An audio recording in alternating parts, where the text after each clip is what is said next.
तो यूथ को थोड़ा-सा समझाने की ज़रूरत है, और समझाएँगे तब जब घर के बड़ों को कुछ पता होगा। उनको भी पढ़ना, पेरेंटिंग जो होती है वो एक आर्ट होती है। उसमें आपको देखो, इंजीनियर बनने की क्लासेस होती है, डॉक्टर बनने की क्लासेस होती है, पेरेंट बनने की क्लास क्यों नहीं होती? वाह जी वाह। पेरेंट बनने की भी एक तरीका, हर एक पेरेंट का तरीका अलग-अलग है। बिल्कुल। ना कोई इसकी क्लास है, ना इसकी कोई गाइडलाइन है। बस जिसका जैसा मन कर रहा है वो वैसा करा रहा है बच्चे से, और बच्चे जाके कन्फ्यूज़ क्या करें?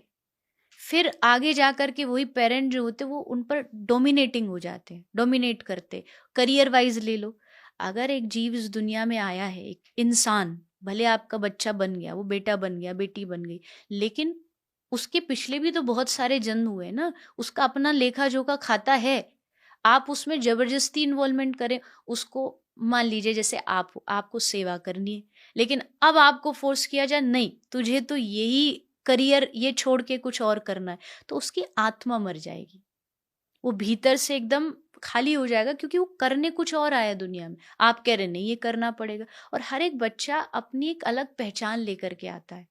उसकी एक अलग पहचान, लेकिन स्कूल में भी यही हो रहा है, घर में भी यही हो रहा है, स्कूल में भी यही हो रहा है। हर बच्चे को एक कैटेगरी में ला रेस। के रख दिया गया है, रेस में, कि ये तुमको करना है, तुमको इंजीनियर बनना ही बनना है, तुमको डॉक्टर बनना ही बनना है। तुम म्यूजिक लाइन में जाओगे तो तुम्हारा करियर नहीं होगा, तुम कथा प्रवक्ता हो, कथा लाइन में जाओगे तो तुम्हारा करियर नहीं होगा। ये नहीं होना चाहिए।